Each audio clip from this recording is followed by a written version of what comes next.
Hey everyone, welcome back again to one of the most exciting shows that maybe you don't know about, but it is the Iconist Podcast. And as always, it's me, Larry 3D, as one of your hosts. On my side, as always, is the man, the myth, the legend, my cousin Rod. DJ Rod C. Ladies and gentlemen, welcome in. We have some fun for you. Listen, we're going to be talking about something very special. You might see the name already somewhere out there, up there, but down there, maybe over there. It's called Thunder Agent. No. Sorry. The Thunder Agents, plural. Right. Who's that? We'll find out. Absolutely. And as you can see, he's invisible right now. He's getting mentally prepared. The one and only Mr. Wait. Invisible. Who's here? Who's here? Snap! Oh, snap! This guy. His invisibility cloak. Look at this guy. That's right. Larry Reclusado. Oh my gosh. How you doing, Larry? Pretty good, gentlemen. How you both? Good. So before we get into it, of course, we just got to go down the round table. Manners maketh the man. So here we go. If anyone wants to find anything that I'm doing, you can check out barry3d.com. That's my website. It's got everything, all the links for everything you need to know where I'm going to be doing live comedy and this show. On top of that, we're also part of the Subculture Podcast Network. Please make sure to keep tuned in. Coming up soon with some stuff with them. And on top of it, if you want to find all the stuff and you want to do your own podcast, you can go to Podbean. You can find our show on there, iconist.podbean.com. Rod, real quick, where can we find you? You can find me on the World Wide Web and AKA Instagram. You can find me at Mr. Rod C. You can also find me on twitch.tv/DJ Rod C. You can find me in the world of TikTok. Well, we only got an ample limited amount of time before that gets shut down. You can find me at DJ Rod C1. That's DJ Rod C1 on TikTok. Let's go. All right. And Larry, real quick, where can we find you? We know that glorious page, but I want you to promote it yourself. Please go ahead, sir. Oh, definitely. You can find me on Facebook on the Forgotten, Obscure, and Underrated Comic Characters page. We get into things you will not know from all the way back in the 30s when these great IPs started with some pencil of imagination and all the way up to the things that nowadays, hey, you might find something you like that's out there. That's right. So remember, if you join the page, you got to be respectable, respect the rules, keep it, everyone play nice, and there's no issues with that, and we'll all have a good time. And I'll be starting my own podcast next month. Nice. Congratulations. Nice. Looking forward to seeing that, Larry. We'll definitely promote that. Keep us up to date with the name, and we're going to get it out there as quick as possible. Let's do it. Oh, right. Congrats, man. And then on top of that, if you want to have a graphic artist and you need a graphic artist to do any type of work, there's only one man and one man you should turn to, and that man is J Bird Digital Art. Mr. Jason Reese, J Bird Digital Arts. You reach out to him, you tell him you heard about him on the Iconist Podcast, and he will give you a discount on the work. All right, save that money because of the holidays. Okay, there we go. So here's how it comes down to. We're going to get right into it. We're going right in to the one and only the Thunder Agents. I had to say it that way because you had to put a little respect on their name. Put a respect on their name. Respect their authority. Respect their authority. Exactly. So, Larry, we'll let you kick it off. Tell us, because this is cool. But Larry, give us some history here on the Thunder Agents, please, and thank you. Sure will. Thunder Agents first appeared in 1965, published by Tower Comics. It ran through 1969. The first issue is introducing the first three super agents, Dynamo, No Man, and Menthor, along with the Thunder Squad, a small group of SHIELD-like operatives working for the United Nations. The name Thunder was an acronym for the Higher United Nations Defense Enforcement Reserve. Since then, this IP has been published by several different companies and has had some very interesting situations. Okay. Right. So I like this so far because, and I'll just interject for half a second. It's because it's a property now. Usually we hear superhero teams start on their own. They get together, common cause, so forth like that, like Justice League, the Avengers. They got, put together either by Loki or influenced to have that. the Justice League, fight Starro and so forth because how the books go. But Thunder Agents, to me, was interesting back from when it started because it was a team brought together by the United Nations, right? Like almost a la years later, Stormwatch. Nice. So it's nice that, it's brought together by a government entity and, not the local government, like Department H, so to speak, trying to keep up with the Avengers by having the Alpha Flight. It's really the United Nations who are supposed to be working for the global good, saying, hey, so this should give them a lot of interesting storylines worldwide. All right, that's my 2 cents. All right. So the Thunder Agents was created by the great Wally Wood, inspired by the Man from U.N.C.L.E. TV show and the James Bond movie Thunderball. The first story, a United Nations force defends the laboratory of a UN scientist, Emil Jennings, driving off the forces of the Warlord. This is the enemy. He lasts a few issues, and then they go to a new enemy called Spider, similar to Spectre. Scientist Jennings dies while this all happens, but he leaves behind several super inventions. Each of these inventions, however, has a downside. The first being the Thunderbelt, given to UN operative and former Thunder Squad leader, Leonard Brown. His belt gives him super strength and invulnerability, but only for a limited time. Now codenamed Dynamo, if Leonard uses the belt longer than 30 minutes a day, it puts a severe strain on his body. The safety measure is later implemented to automatically turn off the belt after 30 minutes. Okay. Then we get John Janus, who was actually an agent of the Warlord, double agent. And he's given a helmet called the Mentor helmet. This gives him psychic powers, including limited telekinesis and telepathy. But it also makes him a good guy. He has no choice but to work for the UN against the Warlord. As long as he has that helmet on. Oh, snap. And then lastly, of our three, we have a different dying scientist, Anthony Dunn, who had designed several android bodies, identical android bodies, previously in which he could transfer his mind. Upon his death, he does so, and then he's given the invisibility cloak, but it can only be used for 10 minutes or it drains the batteries in the android bodies. Along with that, we're introduced to non-super agents, the Thunder Squad, consisting of James Egghead Andor, a brilliant strategist, who dies in the second issue, unfortunately, and reappears as a villain later on. Daniel Dynamite John Adkins, who is a weapons expert. Catherine Kitten Kane, the technical device expert. And William Weed Willie, a locksmith and safe crafter. Other people join in. We get into those later. Now, as for super agents, we have other super agents who join the team. Lightning, Virgil Guy Gilbert, who wears the lightning suit and gives him super speed. It also ages him at an accelerated rate. Raven, Craig Lawson, a acrobat who wears the experimental rocket pack, and somehow he gets superhuman vision and hearing, and they call him Raven. The undersea agent, which is Lieutenant David Davy Jones and his daughter Teresa, both wearing his diving suit that allows them to stay underwater almost indefinitely. And finally, we get a hero called Vulcan, Travis F. Riley, who has sonic powers.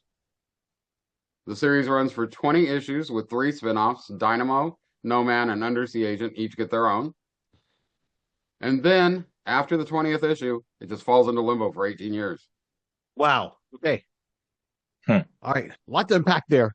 So I'll say this. I mean, I like the core issue. I like the core members and how they expand it slowly. It reminds me, and I just saw this online and it's rattling around my head, of Centurions. If you remember the Centurions cartoon, starts off with 3 main people. I think they were working for the UN also in the cartoon. That I can't remember. But, they had their base, teleported them down with power extreme, and they carried on that way, right? And then they did get other members after. You saw them more in the toy than the actual series because the series didn't get past a certain number of episodes. But once again, one season, right?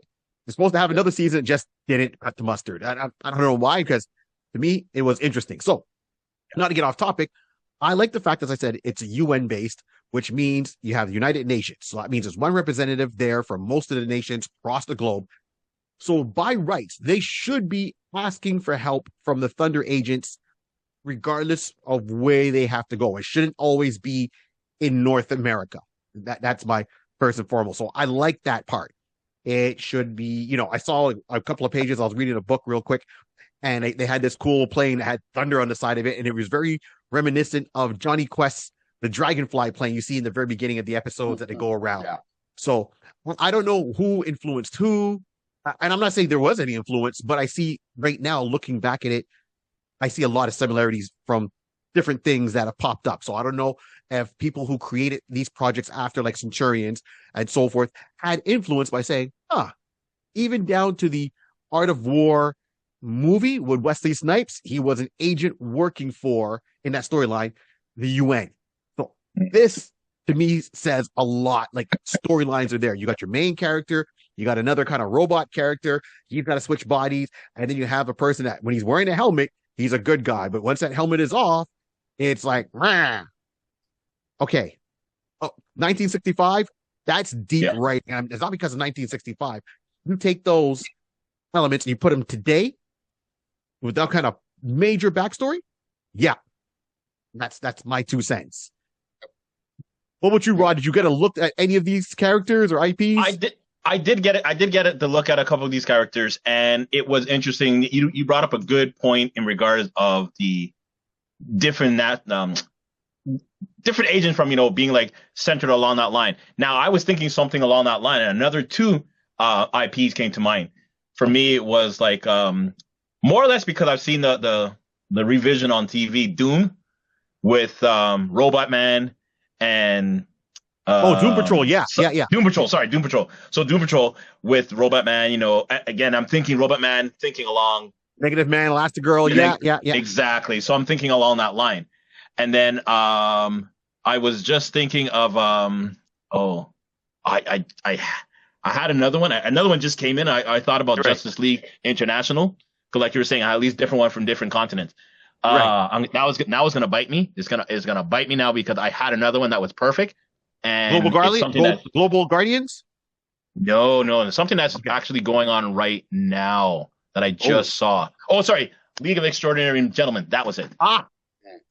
That one made me think along that line. Just like you said, I was just watching on TV just the other day, and it was like, hey, this is taking a hatchback, but that's how it normally is. You're always taking a hatchback of different, individuals. Like, especially in this particular criteria, we got a unit, we got a bunch of machines, or we got tools. We need the best of the best. Starting like, why are you here? Because we're the best of the best. Mm-hmm. Dang it. What I liked about it is the limits, because that's funny as well. You've got Lightning's killing himself every time he runs. Dynamo could have a heart attack. Yep. So, yeah. But it's just the same thing like our man from Justice Society, where, he has a limit that he only can have one power for 1 hour, and then taps out. Reboot. Oh, snap! I'm in trouble. Time to recharge, kind of scenario. So I think that was smart too, giving them limits, because I know when heroes, generally speaking, don't have limits, it's harder to write stories for them going forward. You might have that first story arc where you have the overpowered villain that they're fighting, but then what happens if it's just someone that can't move a planet? And I know that's what they encountered with Superman at one point, that he was too strong. They didn't know what to do with him, so they had to depower him to make at least a challenge there, and he's still strong. So them setting limits back then shows a lot of foresight of in my opinion, what they're trying to do with these characters to give them longevity. If you got super strength for more than 30 minutes, and everything is easy, so you got to be smart on when you amp it up. Right. Yeah, opening that peanut butter jar, Yeah, exactly. You use it, use it, I need to open this up. Pop. Well, I'm good for the next 29 minutes, and all of a sudden, 28 minutes in, choo choo. We're gonna need you on the field. What? Yeah, we're gonna need you. We're coming to pick up right now. Ah, shoot. I'm gonna be. I'll be there. Why aren't you fighting? I forgot something in the back. I'll be back, and have to spend an extra half hour, 45 minutes while you recharge. Yeah, that's gonna be fun. Right. Yeah. Explain that to your supervisor. So what was the draw for you, Larry, for Thunder Agents? Because I know this is an IP you like.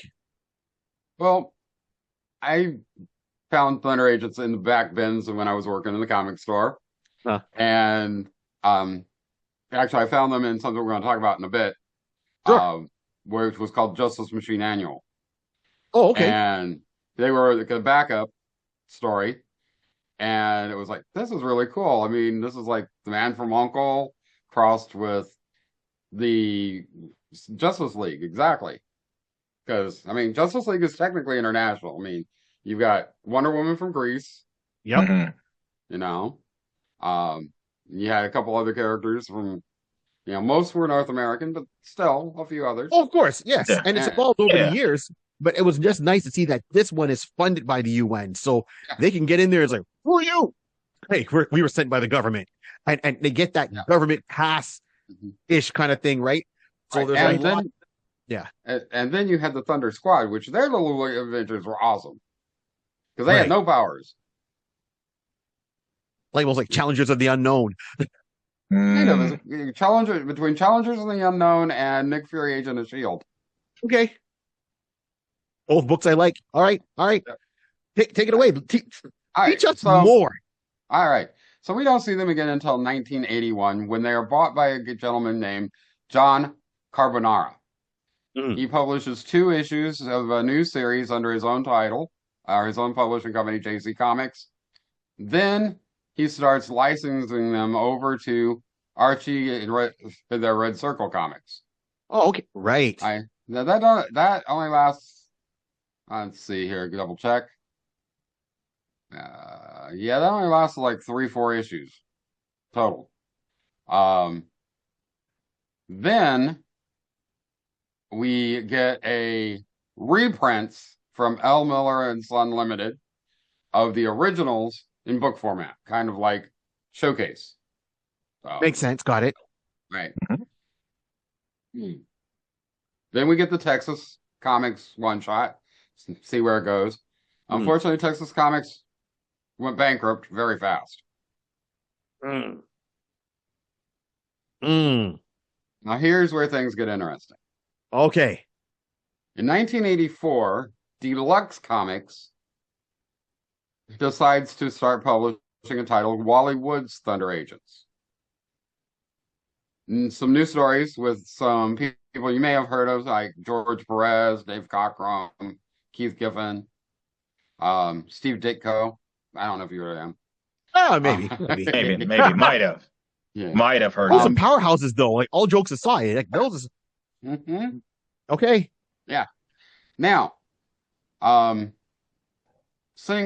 M. Singer, who owns Deluxe Comics, claims that the characters are in public domain.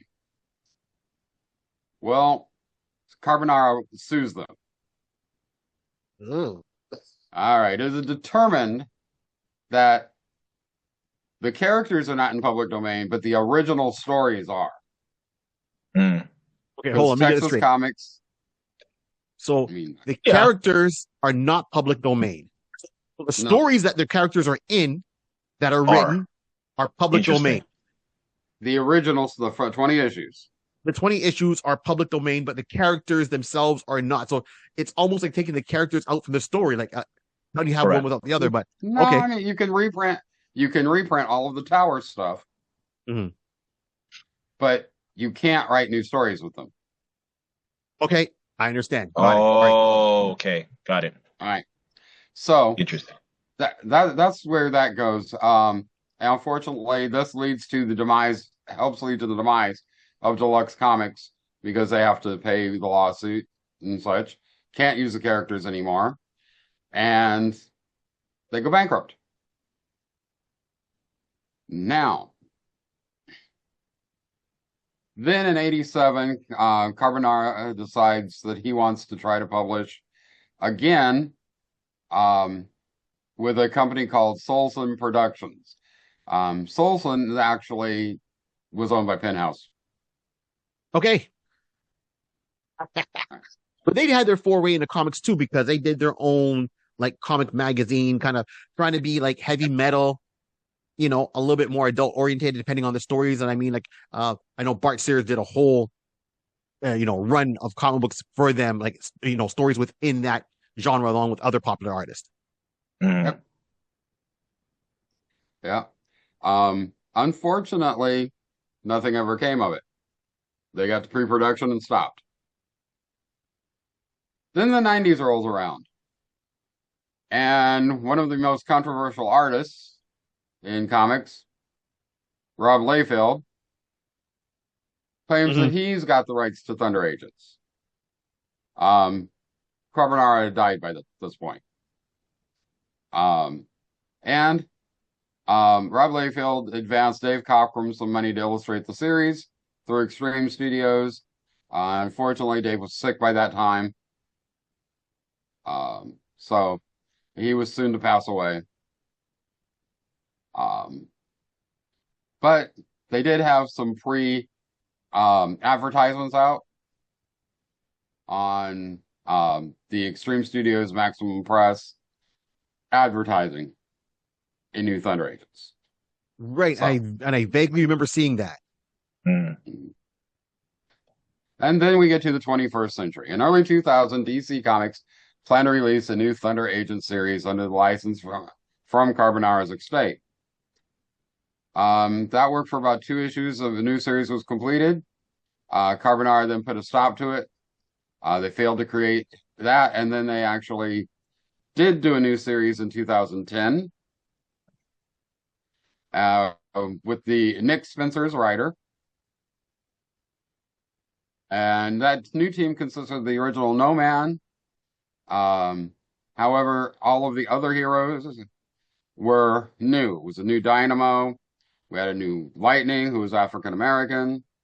In the first story, I believe it was Raven that had been kidnapped, and the team was sent in to help save him. Unfortunately, that only lasted 10 issues.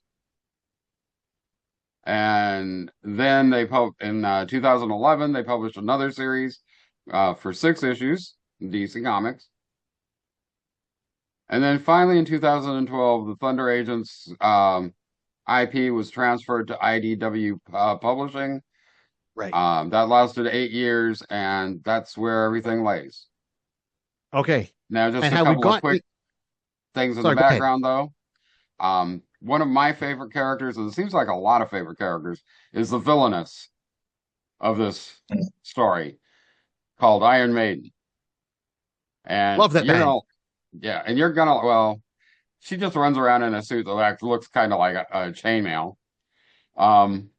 But you're gonna love this. The female strife. We always have to have that hero villain loves, like Batman and Catwoman. Yeah, right. Well, she's Dynamo's. Got it. All right, let's go. All right. So she's Dynamo. All right, so we're saying Dynamo. You're talking the original Dynamo or the new one? Original. Oh, all right, then. Okay. Yeah. We're on to a good start here. I like this. So with that being said, have we had any stories, and this is my lack of knowledge, like lately in the past few years with the Thunder Agents, or is it just kind of brought with kind of IDW? I think since 2012. Nothing from 2012. So once again, this whole team unfortunately falls back into limbo. Yep. Okay. So, and once again, lack of knowledge. Did they resolve any storylines? Because I know me and Rod have talked about this, and we talked about this when we did the final episode of Superman and Lois. At least they gave them a proper farewell. But a lot of times, TV shows, when I was watching Treadstone, was supposed to come back for a second season, so it was cliffhanger.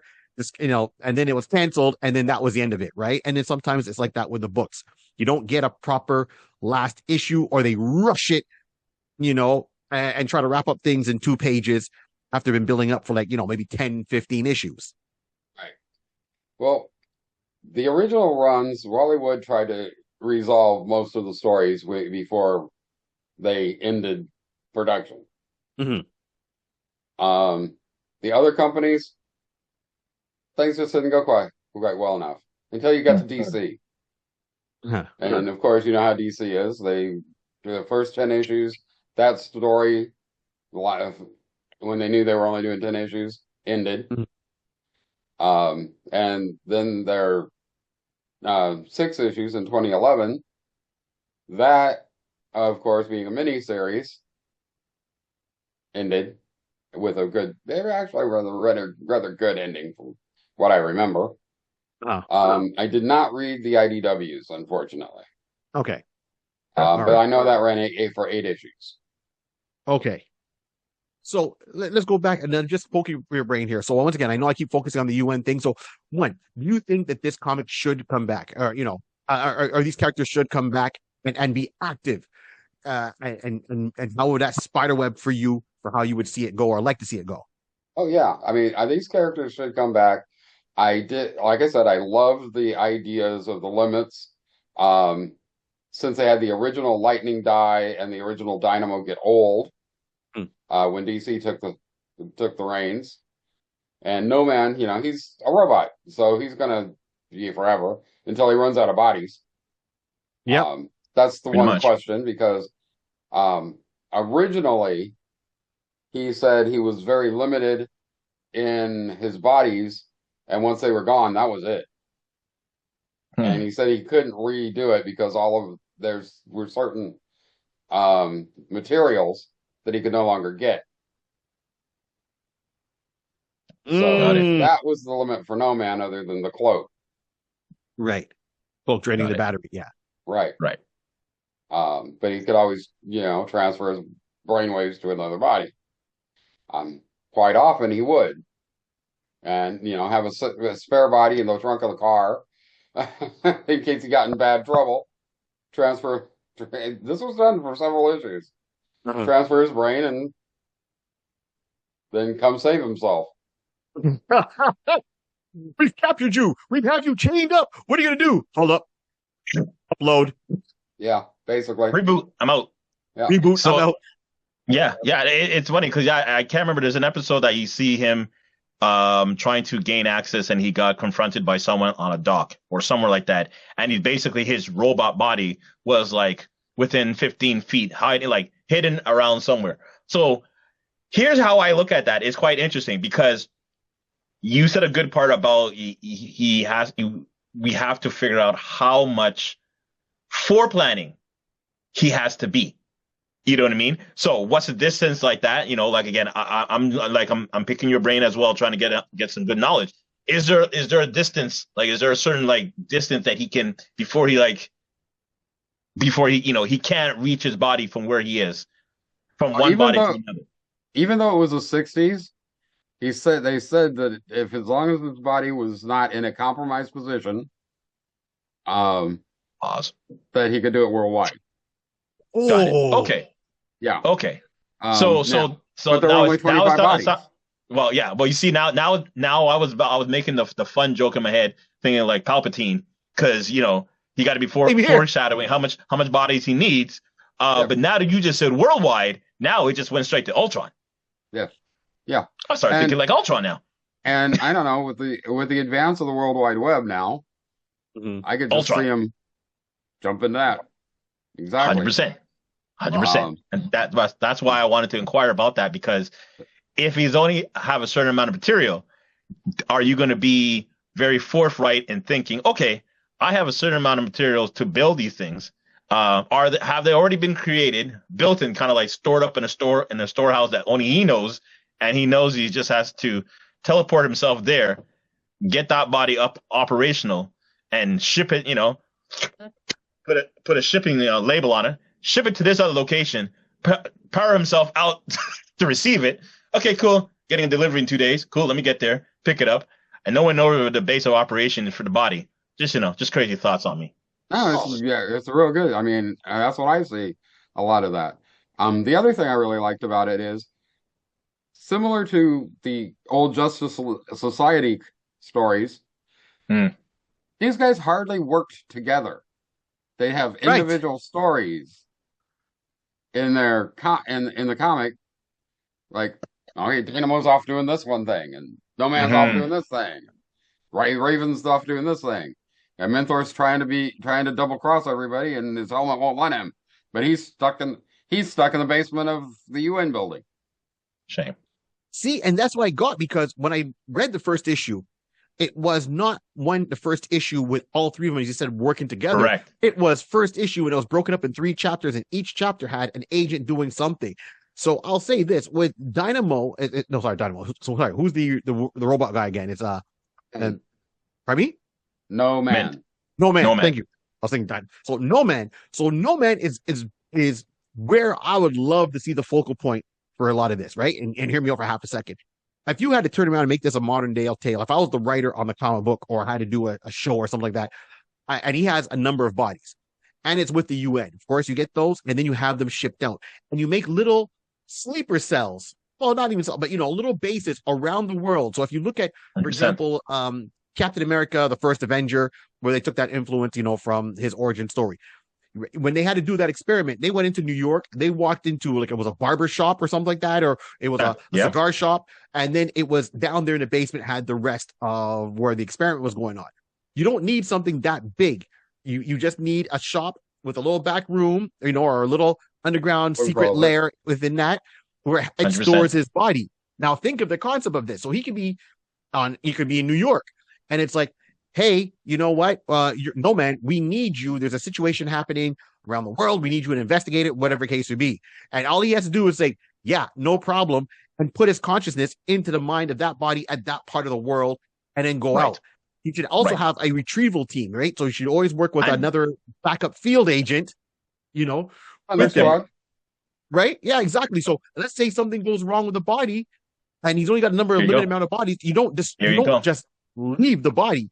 You do what you best, and then you have the other agent or retrieval squad, like maybe 3 people working with each body to bring that body back. All right, try to damage repair control. it. Damage control. Yeah. You get damage control to come and pick it up, and that's all it is. Absolutely. My mind was thinking along the same line. Like, if he has a limited amount, like, again, I don't know. And again, forgive me for my naive with this of it, but if it's only he has a limited amount, does it explain that no one else can create, or is it because they can't create because they're out of material? Because if they can at least reuse parts again, type of scenario, going to what you're saying, you bring it back here, whatever the case would be. We have scientists who convict. Okay, we're taking a leg from here, taking an arm from that one. These chassis always messing up. Okay, you start whatever the case can be. We can rebuild them. And then it's a $6 million and $2 man, and we're good. And we start from there. Exactly. Be thinking 1965. So there's no transporters, there's no teleporters, and you know what? You're not going to waste money on fuel. It's faster for him to go and transmit his mind from one body to the other to do what it is in that region, right? And then try to use that as a story. So he would be the best for me as like information gathering. It's like, hey, this agent's over here down in Spain. Can you get there and have a conversation with him or tell? Yeah, no problem. Just get my mind over there. Boom, mind is there. Gets the information. Yep. Boom, mind comes back. Yeah, this is what happened. Da da da da. I talked to him. Now, when he goes back into his human body, he's trying to be a double agent. So it's like, I shouldn't have given them that information. How can I stop it? It's almost like watching The Departed with Leonardo DiCaprio. You're getting No Man and Mentor confused here. Oh, I'm getting too confused. Okay, so No Man is... No Man, robot, and androids. Yes. All right, so you got No Man. Oh, right. And it's Mentor that's the double crossing. The invisibility cloak. Right. Now, so it's No Man. Yeah. The other problem with the invisibility cloak is if he's got one body using it and he transfers his brain. That's it. I'm out of it. Yeah. And that's fine. I'm good with that. Let me ship it over. Let me ship it over. Back in '68, I'll wait the 3 weeks for delivery. We'll continue the mission in 2 weeks. The villain's caught you. You've got the invisibility cloak. Yeah. And you transfer your mind. And also his body didn't look exactly completely human. No. Weird coloring to it. Have a There's makeup bag robots. ready. Have a makeup bag ready. Yeah, Well, that would be a good idea. Have the master of disguise or something there too. see, and that could be like support That's staff, right? And it's great because that's Hmm. another limitation that, all right, we need you to, 100%. let's say, infiltrate whatever. So your main body has to get into there. You got to get information. So keep in mind, we're shipping your main body to where the end goal is, right? In the meantime, you're not going to have your invisibility cloak. You're going to have to be out there and just figure another way to do it without being seen. Good luck. Correct. Yep, That exactly. Yep. It's going to give me some great storylines. And I'm not saying me writing. I'm just saying whoever takes this and if they do it with that concept, be like, oh, I got to write a way to make it work with him not having this. And when he gets the invisibility cloak, it's even an extra additive. Like, okay, he's got it at this mission and he can only use it for 10 minutes because it drains his battery. You have it now. Be smart. Use your knowledge so it doesn't write it so much as walk in guns blazing and shoot up everyone or punch everybody. Right. You got to be smart of your stuff you have, when to use it, and be smart. Okay, Right. So I like that. And then, yeah. Now you can do the mentor thing. Yes. Where he's got the double agent thing going on. Right. And like I said, he's stuck in the basement of the UN building because he's a telepath. Yeah. He doesn't need to go on a mission. No, he doesn't have to go on a mission. But once again, once that helmet is on, he's not trying to double cross anybody. It brings out a side of him. And once again, to me, the writing on there should be really great because is he truly, and here's an aspect, is he truly a double agent or does he have a split personality? And maybe the helmet brings, it's how you want to interpret it. I mean, back then it's like, oh yeah, he's a double agent. He puts the helmet on, he's good. But maybe he's got a split personality and that's how it comes across. Like, what's her name there? Aurora from Alpha Flight, 1 minute she's the sexy siren, and then next thing you know, she's the repressed Catholic school teacher. Well, I do like that better than what they kind of did when they moved the helmet to another person. Right. After Janice, and Janice being a two-faced god. There's your joke. Yep. After he basically sacrifices himself. Because it actually starts turning him good, even when he's not wearing it. Other people, they couldn't do things like kill people. Right. They could maim them, they could shoot you in the shoulder. Sure, yeah. But they couldn't shoot you in the heart. So, okay. Yeah. So anything considered too evil was written out. Right. You just couldn't do. You couldn't do. Okay. Yeah. So you see, I would update it, like if it's gonna, like, in modern times type of scenario, I would change the limitation, increase the time. Because I'm thinking back at that time, as you can see, written on the panel, fight scenes is probably like 10, 15 minutes. So they're just gonna lock you down to that. Now, I would guesstimate, let's go with Dynamo. You have, like, they say half an hour. Yep. Can you infiltrate into a building and be out in half an hour? Well, don't turn the belt on until you need it. Right, but if he's in a position where he thinks he's going to need it, he may turn it on beforehand. So that's fine. I would just say I wouldn't say like a half hour. I would say maybe like an hour and a half.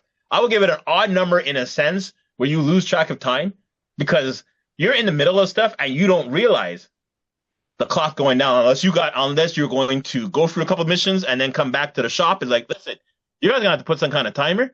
Give me like a 5-minute warning just before this thing punches out. I need to know if I got to duck and cover because I just might be in the middle like silver, rat-tat-tat-tat-tat-tat, and the 10th bullet, boom, system down. What? Oh. Well, in the case of the original Dynamo, he had been the leader of the Thunder Squad previous to getting the belt. So thusly, we know he's got martial arts training. He's a spy. Yeah. So, because, in a lot of that case, it's like, I'm going to infiltrate this. I'm going to go in here and da-da-da. Until I actually, oh, shit, there's 6 guys around me. I'm not turning the belt on. Well, you see, that's funny you say that because that's exactly what I saw. There was an issue. Part of the issues, there was one time he was fighting against a bunch of the enemy, and they got the belt off of him, and he was fighting, rushing to get it back on. So someone took it, and I say, because it was stated to him, the first time you're putting it on is going to basically attune to your code, to your DNA. So you'll be the only person to ever wear it. And it was hilarious that he's like, okay, no problem. It's working now. Test it out. Okay, I got strength, no problem. So now he's in the situation. The belt's off. Someone puts it on. Aha! I have your utility belt. I'm wonderful. I'm invincible. Dead. And then you see Larry's like, oh, dang, he wasn't lying. I guess it's really attuned to me. So now they're hustling to grab it, and he basically got it, and there's 6 people on him. He's fighting. Clip on. Enable. And everybody just bounced away. So it was I just thought it was very interesting that you had the ability that you can he had to turn it on. Like no one else can use it. So that's a great feature. Yeah. Definitely keep Until that. later. Yeah. What's that? Until later, because they did pass it on to other agents. Well, you see, I'm sure that's what I'm saying. You'll go back and reset it, factory reset. Take a little pin, just right in here, and A little pin. A pin. reset.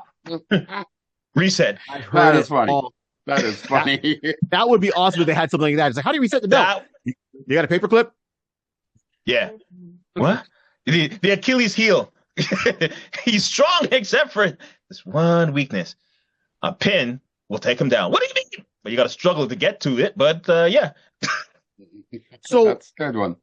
That I would love to see that walk it because that's funny and that So That's so many levels. With him, once again, he's got all that training. He's got the belt. Odd number. I get like 30 minutes, maybe 37 minutes. Something weird odd. Just like you're like what? Like listen, this is the capacity of this thing, man. How about I need a new lithium battery. We don't got new lithium batteries, so all we can do is 37 minutes. I mean, you can keep the belt before the scientists in the UN adjusted it to actually turn itself off. You could keep the belt on for longer, but if you did, you risk heart attack. Yeah, dying. So here's the big one. And you said something very interesting, Rod. So here's the other part of it. Do we need to have it modern times? Because here's my thing. This thing was created in 1965. So the world in 1965, technology-wise, I said, and just technology-wise, right? Cars look different. Yeah, times were different. Phones were different. So do you need it to be in today's day and age? Or would you want to keep it back? And here's my argument on that. When they came up with the series Peggy Carter, right? Yeah. And they're showing her, it came out more recent, but they showed her in the time period of that time with Steve Rogers that came up. I liked seeing it, knowing how the future is, because we live here with cell phones, but knowing they have to use like rotary phones, seeing the cars, seeing the way they dress. And then it was almost like a nice time portal back. So do I want to see I don't think I want to see the Thunder Agents today. In modern times. I want to see the Thunder Agents back then. Okay. Well, it could still be, but my thought process was that limitation. I was just thinking as writers then to just that's what they thought would have been long enough to do whatever type of a scenario, or they try to basically like shorten it up that you can only do a certain thing, but to have an agent just caught in the middle of a firefight for like half hour, still works, because the same thing happened with Iron Man, right? Iron Man would take his pills, take his pill to give him that strength and all that, and then he has to be very careful about it. It was very reminiscent. Like I watched Red One, Dwayne Johnson, Chris Evans. Right. And there's a scene in there where he's spoiler alert, right? Dwayne's fighting Krampus, right? Okay, the German Santa Claus. So he goes, okay, slap fight. You know how they do the slap fights online? So Krampus is this giant, in there, and he goes, okay, let's see if you can win me in a slap fight. So Dwayne slaps him.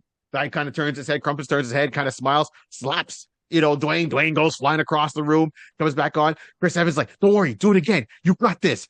And he's like, okay, I don't think so, man. He goes, no, you got this. And when he swings back his hand, so he's now on the downswing to hit Krampus. They took away this glove that augments his strength. And then Chris Evans stole it from the guy who was holding it. He had it in his pocket. Chris Evans took it off, slapped it on Dwayne's hand right away and activated it. So when it was coming for the upswing, His strength increased in that one moment, and he sent Crumpus flying. So that is a scenario of using your strength at the right time or The right losing time. it at the wrong time, right? It's like he Right. lost his strength. I Okay. mean, he's playing strong, but you're fighting mythical creatures and they're slapping the crap out of you. And then all of a sudden it's like, yeah, man, trust me, you got this one. Oh, okay, if you say so. What are you doing? Going. Pow. And I'm Yeah. like, Now, the good thing about the Dynamo belt is you could turn it off after 10 minutes and still have 20 minutes. right. Oh, So you have to use okay. it at intervals. Okay. But Did it say how long it take to reset? Only do this. Well, it won't reset. It's just because your body needs 24 hours. Oh, okay. It's your body. Yeah. Okay. Yeah. Once you hit that 30-minute mark. Right. So, Before you can there's use it still again. possibilities. There's still possibilities where you can use it. 5 minutes here, 5 minutes there, infiltrating. You're not going to use the belt the whole time because he's trained as a spy. Okay. So he was trained Right. to Okay. do all Let's go this with that. without the belt. Now the belt's going to help him fight, the giant evil robot that every German villain seems to have once in a while show up, and it's like, or the monster he's put together. Hilarious. But once again, though, what I think I would still like to see this time stamped in that period time. That period. Okay. I don't think I want to see Thunder Agents in 2024, right? You could hear the stories of them. You could see maybe Descendants, but I would still like to hit that OG 3-member team, loose league team in 2024. And if they had to do a comic book of it again, go with some of those adventures, because one of the covers literally took the covers of the 4 issues, right? So of No Man, Mentor, Dynamo, and Raven, and it put it together as one cover. But it took their 4 original covers, and all it did was copy paste, and that was it. I'd like to see them work for the UN, individual missions, but at one point they have to intersect to deal with a greater good. Like if one guy is doing recon, another one is gathering information, the other one's stopping an agent from bringing a piece for whatever world dominating machine, and then they finally get together and say, hey, well, I was the one to stop this agent. Well, I was the one that got this information. I got the one for the passcodes. Oh, okay. So now you see them come together, but it shouldn't be one. They didn't start off as a team per se. So I wouldn't want to see them as a team. I just want them to be aware of each other. They might interact with each other once in a while in a couple of panels for the greater good. And then when they have to meet the big bad guy, hey, that's like issue 12 of a 12 arc, 11 page, 11 comic book story arc. Angels Assembles, basically. Yeah. That's where Assembled. That's where I gotta get into one other thing real quick. Sure. In 2015, there was announced that a film adaptation would be produced by China's Yeo brothers, with Batman producer Michael Uslan launching a franchise based on the comic book series. Now, that would be good, but I don't want to see live action. No, I agree with you. This one, no. I want to see an adult. I want to see an adult animated, like Invincible. Oh, yes, yes. All right, let's get into it. So yes, yeah. And again, I want to see. Okay, this episode you're going to introduce me to Dynamo. This episode you're going to introduce me to No Man. This episode introduce me to Lightning. All on their own little thing. But each story is linking together. Yep, 100%. To the last maybe 3. Yeah. And that's very the cartoon Avengers Earth's Mightiest Heroes. Before that cartoon came out, like the first official one, they did these mini episodes leading up to it, right? So the mini 5-minute episode on Iron Man, and another one on Thor, and then there was one with Captain America and Bucky prior to him coming into present day. So it showed Captain America in the past with Bucky, that last fight on the rocket ship. Bucky, no! It blows up and he gets frozen. And then the cartoon takes place with Tony Stark going over to the UN, fighting these robots because of AIM, and then the rest of the people are just showing up randomly, right? Are they and I can see the cartoon relaunching the comic series instead of vice versa. Right. Which would get more eyes on it. Right. But you want it more as an adult cartoon. Well, when I say adult cartoon, I mean like Invincible was very more. It ain't for like little You know, 7, 8 Creature year olds. Commandos. Creature Commandos. If you're not watching that now, that's exactly what they're doing. Every episode, at least the first 3 to 4, that they are at least going back in the history of each individual and trying to build it from there. So yeah, so that's a good parody, I would say, to do from that point. Absolutely, but you got to get the interest somehow, right? So I know they always do the Saturday morning cartoons. Let's just use that for the term for now. Saturday morning cartoons, they do it because they're also trying to sell the toys, which is gonna, impart sales for toys, comics, and then the series, and that's how you get popularity. This is why He-Man, even though the last He-Man cartoon I thought was amazing, the toys weren't selling, and that's why they pulled the plug, right? Like the same with Young Justice. And Young Justice was amazing. Yeah. So going along those lines, more of adult theme, because let's be real, in this day and age, adults are not, kids are more, in my opinion, want to see stuff online, video games, electronics or stuff like that. It's people our age, a little bit younger, a little bit older, who are going out and buying the statues of the characters, buying the toys of the characters, even though they're not opening them. They open it, display it, or they open it and they buy it and they keep it in a box and they put it up there. And so that's where the bulk of their series, their money comes from. So with that, I agree with you, Larry. So my point, I would love to see it as a cartoon. I would love to see it as a timepiece cartoon with some good voice work on that and I don't need all the other characters. I really need season 1. If it goes for a couple seasons, season 1 really has to establish the 3 characters, right? Mm-hmm. Let them get the legs underneath there. You might introduce the other characters in the background in their civilian identities, and those are your Easter eggs you're dropping for season 2. But season 1, I need that. For me, that's what's going to keep me, because I don't want a team so big from the get-go that it's like, I'm missing something. I want to see those situations of reset the belt. Oh, geez, the belt gave me 30 minutes of power. How much power do I have left? Well, you've used 29 minutes, so you got 1 minute to get it from here to the front gate through the Gatling guns and the 50 soldiers. Right. Do I fight him or do I run? Right? So, scenarios like that. Right.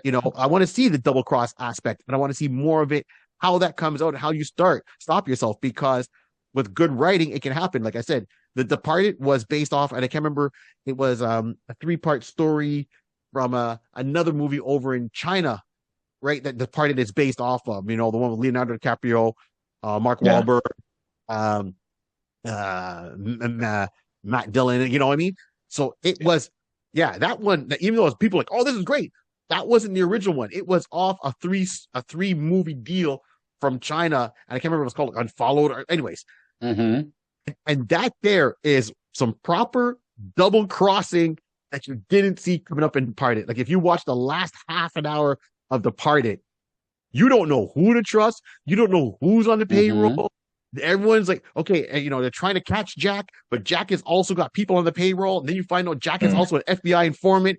And then when, Matt thinks he's finally been busted, guess what? Someone shows up and saves him. You're like, wait a minute, you're another cop. He's like, you think he's the only one? You think you're the only one on the payroll? What? And you're trying to find the rat all the time within the department. Right. That's the double crossing level that I need in this series, and then let the other 2 characters try to figure out. Just try to double cross us all the time, right? And so that's the subplot there that leads to the main villain. And it can be done. Like live action is always good, but unfortunately, Thunder Agents is not known enough to garner that type of budget needed for the project. But a cartoon will do it, especially since you have 7 agents. Yep, or super agents. Plus the Thunder Squad. Okay.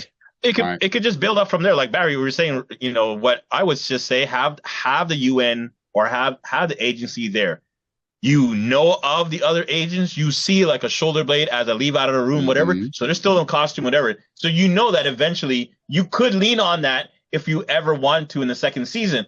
It makes it seem like, oh, this person has never done. No, if you go back to season 1, episode 4, you see Lightning kind of like someone in the next room walking down the hallway, and they've got like the training room, and a whole bunch of lightning is just flashing out, whatever the case may be. You as a person passing by have no clue who that is.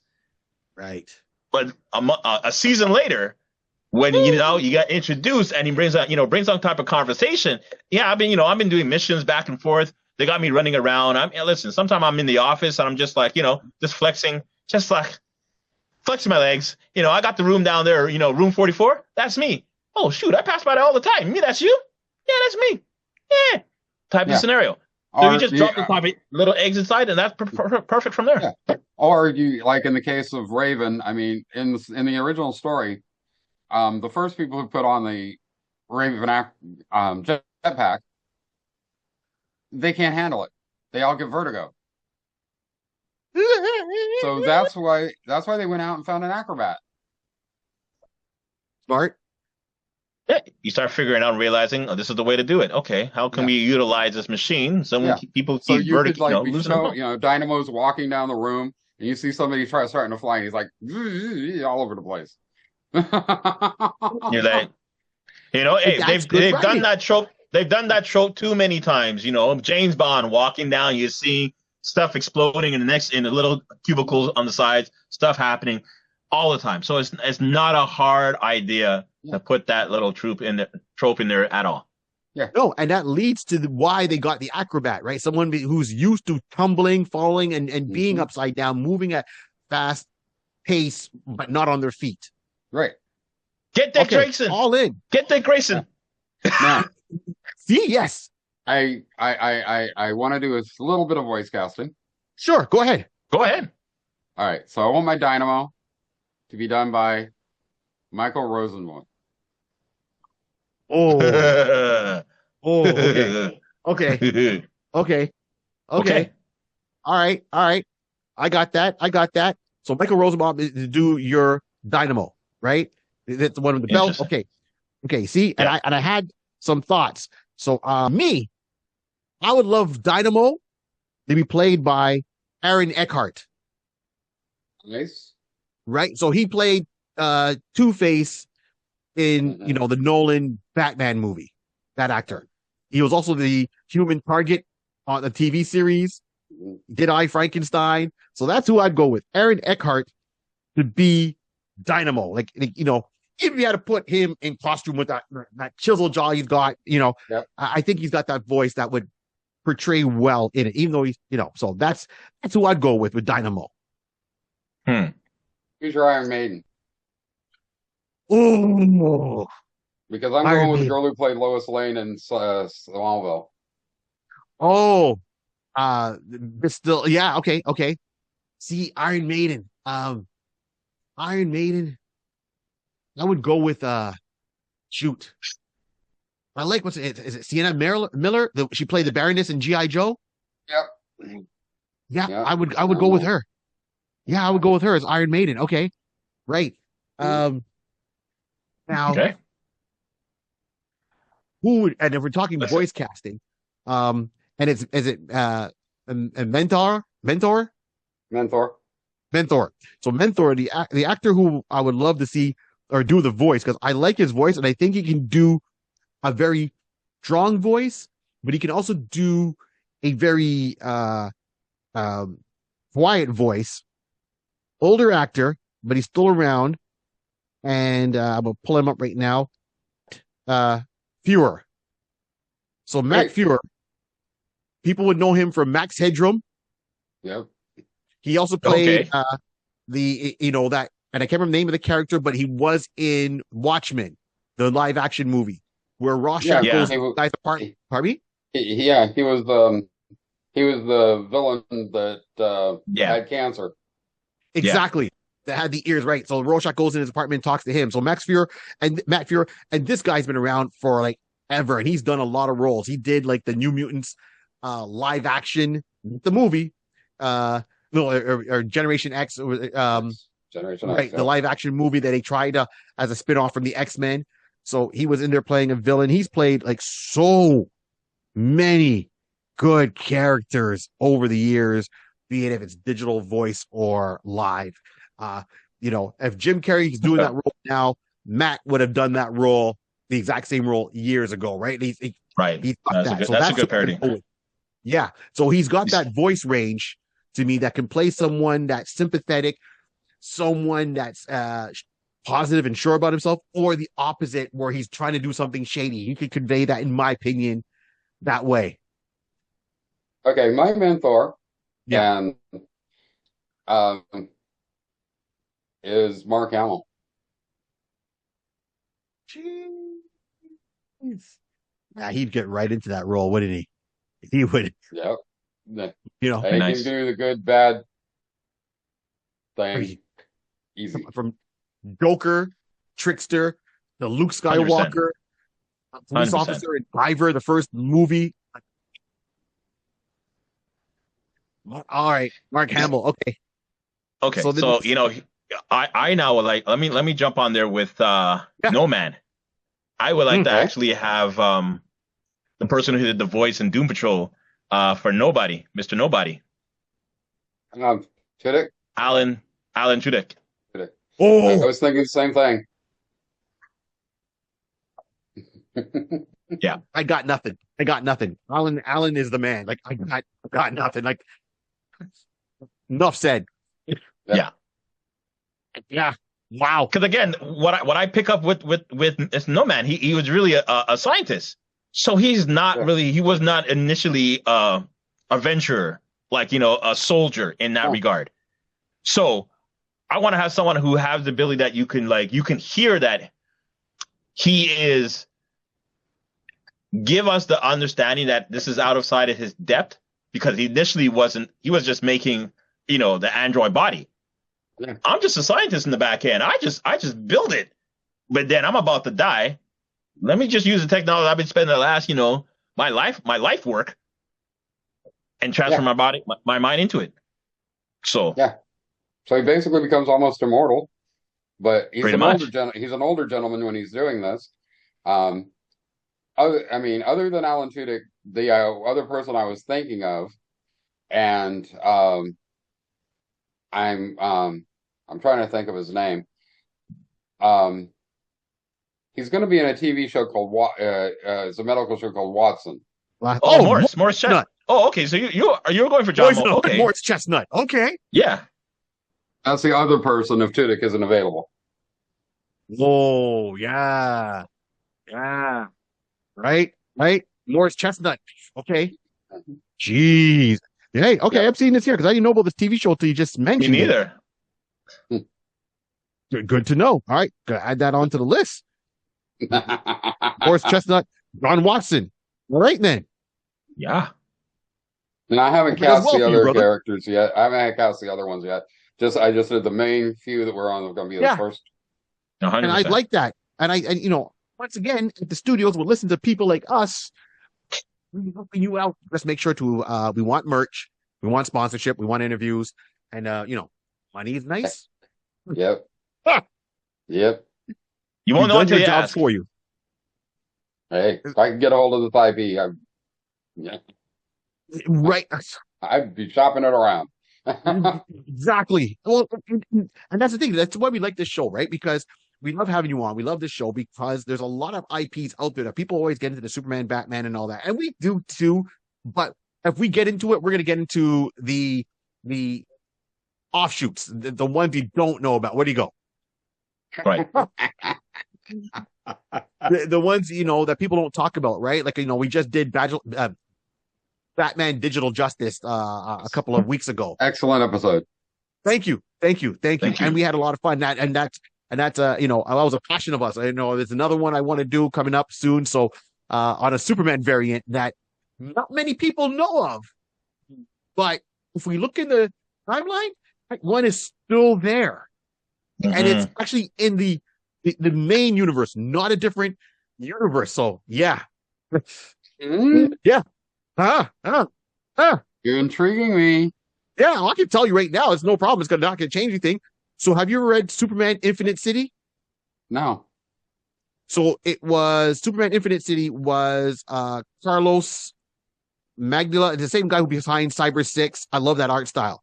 So he did his hardcover book called Superman Infinite City. And what it is, it starts off with Clark and not get off topic, but Clark and Lois are going cross country. So, she knows he's Superman. They're dating. They're together. I love the art style. And then he stops at a gas station on Highway 66, goes to use the washroom, and also she's gone. Like there's nobody around, right? Superman, of course, Clark's using his vision. He's hearing. He doesn't see her, doesn't hear her. He walks over. He sees a door open. He goes, "Hey, door feels kind of weird." he pops his head through the door and he falls through. So this doorway is a gateway into another dimension. And when he goes through the door, it changed him from Clark Kent into Superman. As the story progresses, and we'll talk about, he runs into the another guy who dressed as an old school like fighter outfit, so he's got the double-breasted jacket, the wide leg pants, all in red, and he's got a long scarf with blonde hair, looks exactly like Superman because he's a clone of Superman in there, and he's the guardian for Infinite City. So Superman and this guy team up to fight the villain in there, and da-da-da-da. So I know I'm giving a lot away, but you got to watch the episode when we get into it. You look forward to seeing it. Yeah, so that's a one to read. Superman Infinite City. Not many people know about it. So is it a Superman story? Yes. Is a variant. So that variant, right? I almost thought you were going to do Speeding Bullets. No, right. No. This one, if you get a chance, Larry, you could find it. Take a peek. I'll look for it. Yeah, let me know your thoughts. I'll be curious on your thoughts on that actual storyline. But it was one and done, and I think, and that's why I mentioned real quick, hardcovers. They're great, but I don't think people at price point look at it and go, I want to invest that much into it. But if you get them, they're awesome. Yeah. But so yes, looks like Thunder Agents. We got an idea. Oh yeah, we would do. Yeah, absolutely. We got the idea. We got the voice. We all agree animated is the way to go. Yeah, 100%. Time period, we have it. The voice actors we've got. I love the fact of UN based. I mean, everyone always focused, and that's what was the popularity in my mind was for Stormwatch, is that they were agents of the UN. That always plays in because that's a lot of resources pulled into one building and having people all over. Oh yeah, and the other thing is, I mean, if we're going to do that in that time period, we've got, other than Warlord and Spider, we've also got the Warsaw Pact. Yes.